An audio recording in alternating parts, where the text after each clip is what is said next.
ఈరోజు జరిగినటువంటి చర్చలలో ఏఐటీస్ నుంచి మా యూనియన్ ప్రతినిధులందరూ కూడా పాల్గొన్నారు.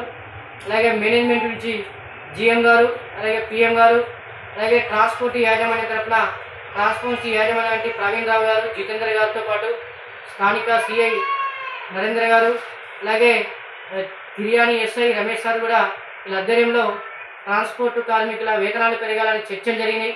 ఈ చర్చలలో అటు మేనేజ్మెంట్ తరఫున కూడా ఇటు యూనియన్ ప్రతినిధులు కూడా అంటే మాటల యుద్ధం జరిగింది. ఈ యొక్క చర్చలలో లాస్ట్ ఫైనల్గా కార్మికులకు 2000 రూపాయలు జీతం పెంచడానికి కూడా అటు మేనేజ్మెంట్ అంగీకరించవలన ఈ యొక్క సమ్మెను మేము ఈ రోజు నుంచి కూడా కార్మికులందరూ కూడా విధిలోకి హాజరు కావాలని పిలుపునిస్తున్నాం.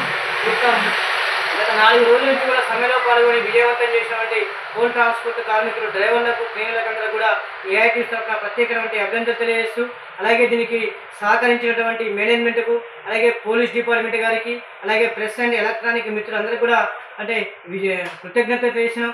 భవిష్యత్తులో కార్మికుల హక్కుల కోసం ఒకవేళ భవిష్యత్తులో కూడా మాట గిట్ట తప్పితే గిట్ట ఇచ్చిన మాట తప్పితే గిట్ట భవిష్యత్తులో కార్మికుల హక్కుల కోసం కార్మికుల అవకాశం బోనస్ కానివ్వండి, లేకుంటే సమాన పనికి సమాన వేతనం, క్యాంటీన్ ఫెసిలిటీ ఇలాంటి హక్కుల సాధన కోసం ఏఐటీసీ పోరాటం చేస్తుందని ఈ సందర్భంగా గుర్తు చేస్తున్నాం. ఈ యొక్క సమ్మెలో పాల్గొని విజయవంతం చేసిన కార్మిక వర్గానికి అందరికీ కూడా ఏఐటీసీ తరఫున కృతజ్ఞతలు తెలియజేస్తున్నాం.